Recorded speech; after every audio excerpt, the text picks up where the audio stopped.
තෙරුවන් සරණයි. සිත නිවන මඟ ඔස්සේ මම කරන පළවෙනි ධර්ම දාන පුණ්‍ය කර්මය තමයි මේ. මේන් ඔබ සියලු දෙනාට යම් යහපතක් වූවා නම් ඒ තමයි මගේ අරමුණ. භාග්‍යවතුන් වහන්සේ දේශනා කරලා තියෙනවා දුක්ඛඤ්ඤස්ස පඤ්ඤකතා දුක්ඛතා. දුෂ්ප්‍රඥා අනුවණේකට ප්‍රඥාවන්ත කතාවක් ඇහෙනකොට ඒක දුක් කතාවක් වෙනවා. වෙහෙසකර කතාවක් වෙනවා. පීඩාකාරී කතාවක් වෙනවා. ඒ වුණාට ප්‍රඥාවන්තස්ස ප්‍රඥා කතා සුඛතා. ප්‍රඥාවන්ත කෙනෙකුට බුද්ධිමතෙකුට ප්‍රඥාවන්ත කතාවක් ශ්‍රවණය කරනකොට ඒක සැප උපදින කතාවක් වෙනවා. සුඛතා.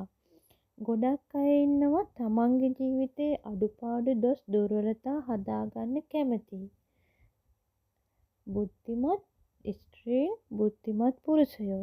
එබඳු අයට මේ ශ්‍රී සද්ධර්මය කියලා කියන්නේ හරියටම කණ්ණාඩියක් වගේ. කණ්ණාඩියකින් කෙනෙක් බලනවා තමාව.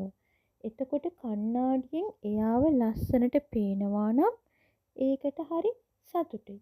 මම ලස්සනයි, මගේ කිසිම දෝෂයක් නැහැ, මම පිළිවෙලට ඉන්නවා. එයාට සතුටුයි. කණ්ණාඩියෙන් තමාව බලනකොට එයාට පේනවා තමන්ගේ යම් අවලස්සන භාවයක්. කොණ්ඩේ ඇවිස්සලා නැත්නම් මූණේ මොනවා හරි ගෑවිලා එයාට පේන්න ගන්නවා. එතකොට බුද්ධිමත් කෙනා මොකද කරන්නේ?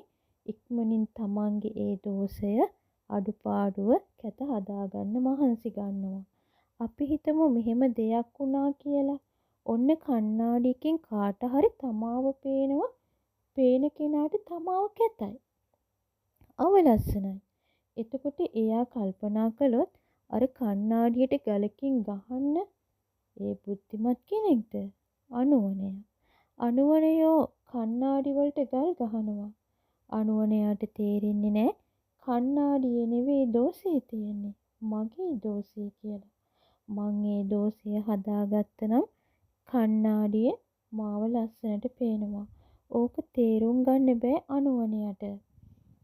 ඔයාලටත් මටත් ජීවිතයේ කුමන හෝ කාලයක අපි අතින් අඩුපාඩු වැරදි වෙලා ඇති. ඒත් අපිට පුළුවන් නම් ඒ දෝෂ හදාගෙන ජීවිතය යහපත් කරගන්න අපි ජීවිතේ ලබන ලොකුම සැනසීම ඒක කියලා මම හිතනවා. අද මට උනත් මෙහෙම උතුම් ධර්ම අවබෝධයක් ලබා ගන්න වගේම මේ වගේ ධර්මානුකූල ජීවිතයක් ගෙවන්න මටම ලොකුම සහයෝගය ලබා දෙන්නේ මගේ ආදරණීය ස්වාමියා. මම සිහිපත් කරන්නම ඕන. ඉතින් අපි දෙන්නට සහයෝගයෙන් මේ උතුම් ධර්මානුකූල ජීවිතයට උදව් වෙනවා.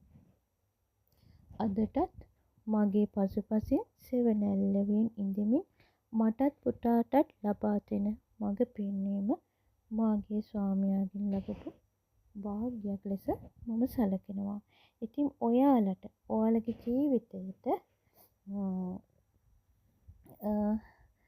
මම මේ කරන මේ ධර්ම ප්‍රචාර කටයුතු වලින් යම් තාක් දුරට ඔයාලට යහපතක් වුණා නම් එයයි මගේ වාග්ය වෙන්නේ. මේ සියලුම පින් උතුම් සිල්වත් ජීවිතයක් ගත කරන මාගේ ආදරණීය ස්වාමියාට මම සතුටු සිතෙන් අනුමෝදන් කරනවා. එයාගේ මව්දෙමාපියන්ටත් මේ සියලු පින් අනුමෝදන් වෙන්න කියලා ප්‍රාර්ථනා කරනවා. සියලු දෙනාටම තෙරුවනේ සරණ ලැබේවා කියලා ප්‍රාර්ථනා කරනවා.